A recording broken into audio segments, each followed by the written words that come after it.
प्यारे बच्चों, सुप्रभात। मैं आज विद्यार्थियों के लिए कैरियर गाइडेंस के विषय में बताने जा रहा हूँ। प्यारे बच्चों, एक समय हुआ करता था कि हम लोग ऐसे ही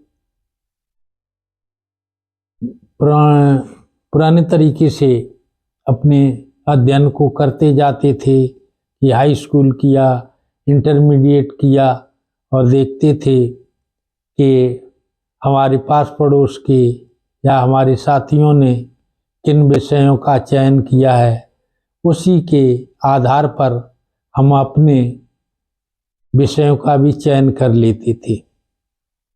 और शिक्षा ग्रहण करने के बाद हमें ये नहीं पता होता था कि हमें आगे क्या करना है।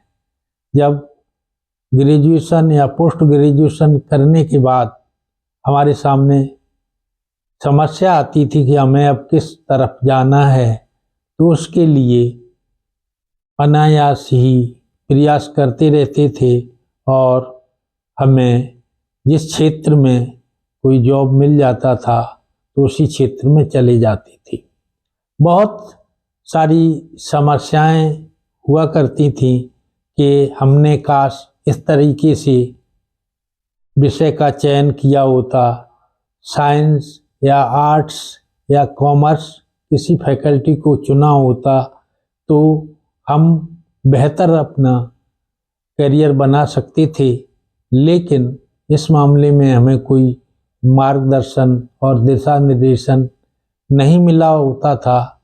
तो ऐसी दशा में निश्चित रूप से हम जो ऊंचाइयों तक पहुंचना चाहते थे या जिन ऊंचाइयों तक हम पहुंच सकते थे, उन ऊंचाइयों तक नहीं पहुंच पाते थे और अपनी योग्यता और क्षमता को दूसरों के अनुभवों के आधार पर, दूसरों की देखा देखी के आधार पर ही चयन करते रहते थे। तो हमारे जो अंदर अपनी स्वयं की क्षमता थी, स्वयं की अभिरुचि थी, उसके साथ निश्चित रूप से कुठाराघात हो जाता था और हम अपने करियर को सही प्रकार से उच्च शिखर तक नहीं पहुंचा पाते थे। लेकिन आज के बदलते परिवेश में और सरकार ने भी इस क्षेत्र में बहुत क्रांतिकारी कदम उठाए हैं, जिससे हमें थोड़ा सा रूबरू और जागरूक होने की ज़रूरत है।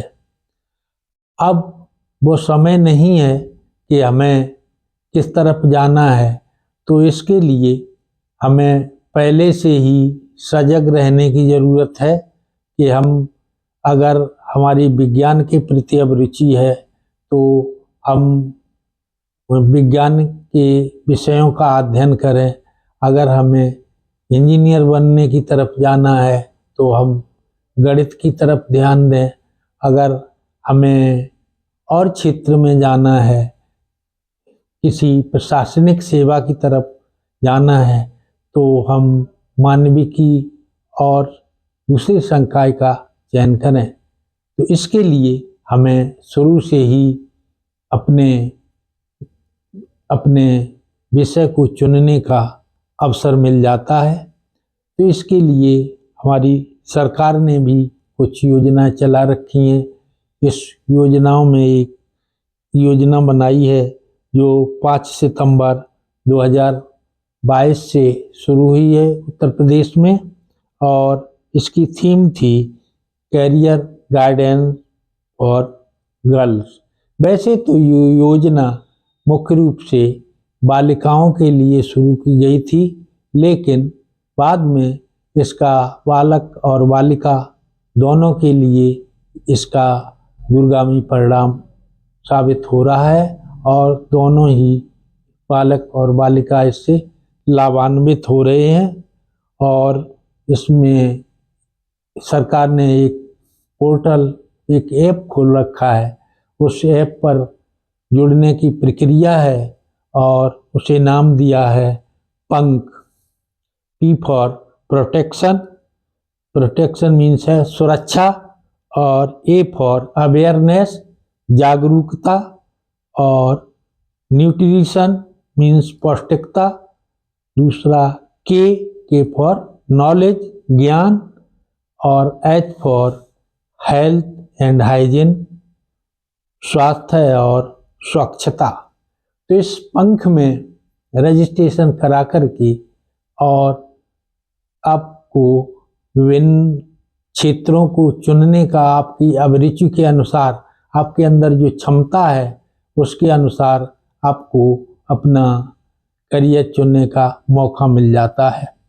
इसमें वो बहुत सारे प्रश्न पूछे जाते हैं जो मनोवैज्ञानिक तरीके से आपकी क्षमता को परखने का एक माध्यम हुआ करते हैं।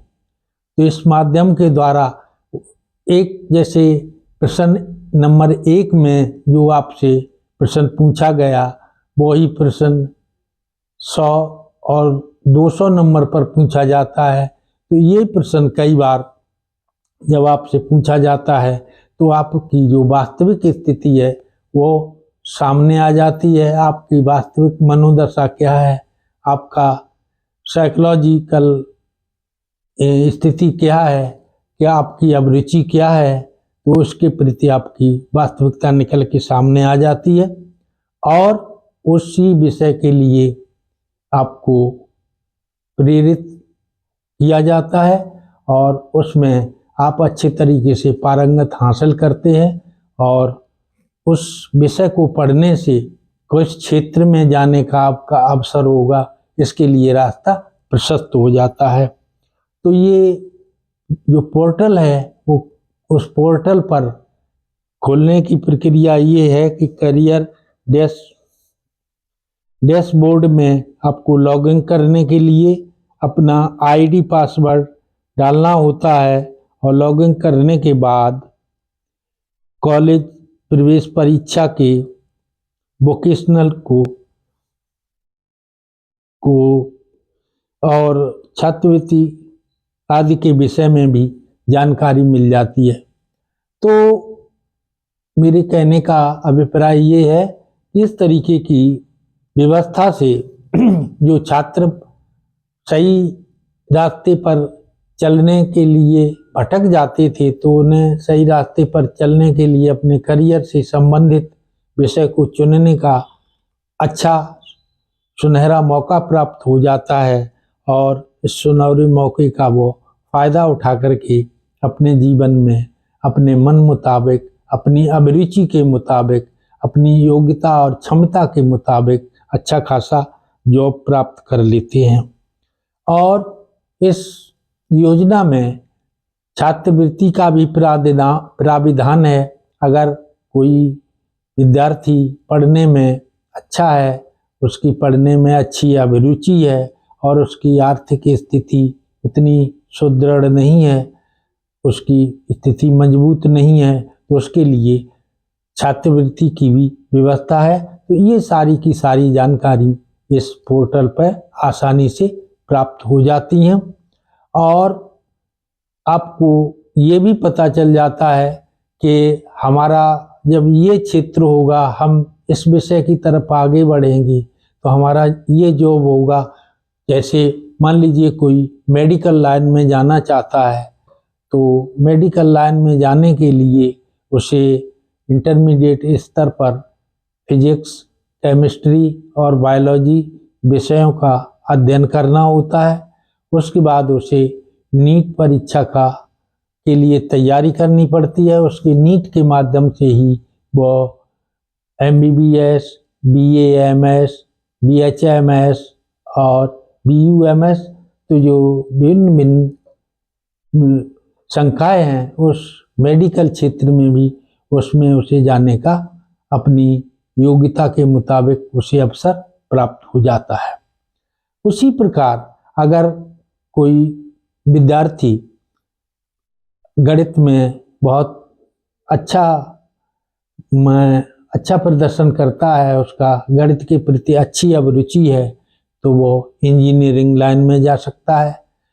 और अगर कोई विद्यार्थी और अच्छे क्षेत्र में जाना चाहता है, प्रशासनिक सेवा की तरफ जाना चाहता है, तो वो चाहे विज्ञान वर्ग का रहा हो या कला वर्ग का रहा हो या प्राविधिक वर्ग का रहा हो, तो वो प्रशासनिक सेवा में परीक्षा के प्रतियोगी परीक्षा के माध्यम से आसानी से जा सकता है। और इस योजना के तहत विद्यार्थियों को ये भी जानकारी उपलब्ध हो जाती है कि कौन से संस्थान उसके लिए बेहतर रहेंगे, तो बेहतर संस्थानों की भी जानकारी प्राप्त हो जाती है। और आज के समय में एक क्लैट जो क्षेत्र चला है, C for combined, L for law, A for admission, T for test, तो एक क्लैट की जो जिससे लॉ कराई जाती है, जिससे विधि की तैयारी कराई जाती है, विधि की उपाधि प्राप्त की जाती है, ये 5 वर्षीय इंटीग्रेटेड कोर्स होता है। इसमें ऑल इंडिया बेस पर एक परीक्षा आयोजित की जाती है।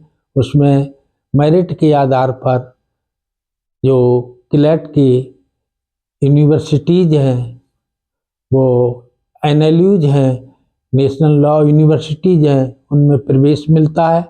उसमें जो विद्यार्थी आर्थिक रूप से उतने संबल नहीं हैं, तो उनके लिए छात्रवृत्ति की भी व्यवस्था है। अगर वो तैयारी करना चाहें, तो वो अगर अनुसूचित जनजाति और अनुसूचित जाति के विद्यार्थी हैं, तो उनके लिए फ्री कोचिंग की भी व्यवस्था की जाती है। तो ये जो क्लैट है, क्लैट के द्वारा जो विधि की उपाधि प्राप्त होती है, उसका कई क्षेत्रों में बहुत बड़ा महत्व होता है। प्रशासनिक सेवा में जाने का एक ये प्रवेश द्वार के रूप में जाना जाता है, क्योंकि इस क्लैट की प्रवेश परीक्षा में विद्यार्थियों को विज्ञान, गणित, अंग्रेजी और सामाजिक विषय, अर्थशास्त्र, नागरिक शास्त्र और राजनीति शास्त्र, लगभग सभी विषयों की जानकारी से संबंधित ये परीक्षा होती है। तो इसमें प्रशासनिक सेवा में जाने के लिए उन्हें बहुत बड़ी सहूलियत मिल जाती है। तो आज मैंने आपको इस कैरियर काउंसलिंग के बारे में, कैरियर गाइडेंस के बारे में ये जानकारी जो मुझे प्राप्त हुई, उसके बारे में आपको दिशा निर्देश देने का मैंने प्रयास किया।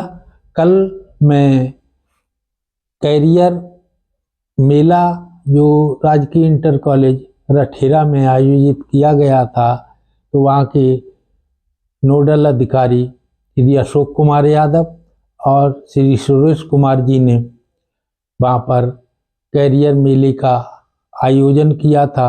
उस कैरियर मेले में सभी छात्राओं ने प्रतिभाग किया था और उन्होंने अपनी जिस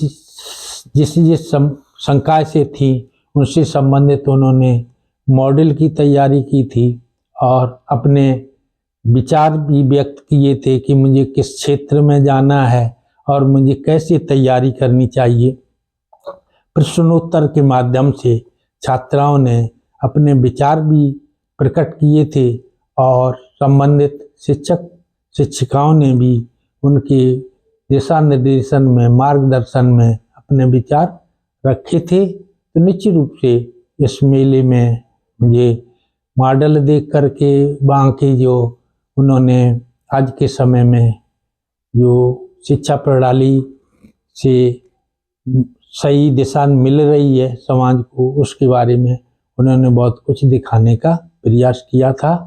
तो आज मैं समझता हूँ कि कैरियर गाइडेंस के बारे में छात्रों को ऐसे आयोजनों में समय समय पर भाग लेना चाहिए और उन्हें जानकारी भी हासिल करनी चाहिए। पंख से जुड़ कर के उनकी बारे में और अधिक जानकारी प्राप्त करके अपने अंदर निहित शक्ति, क्षमता, योग्यता को दृष्टिगत रखते हुए अपने करियर का चयन करना चाहिए। बस इन्हीं शब्दों के साथ मैं अपनी वाणी को विराम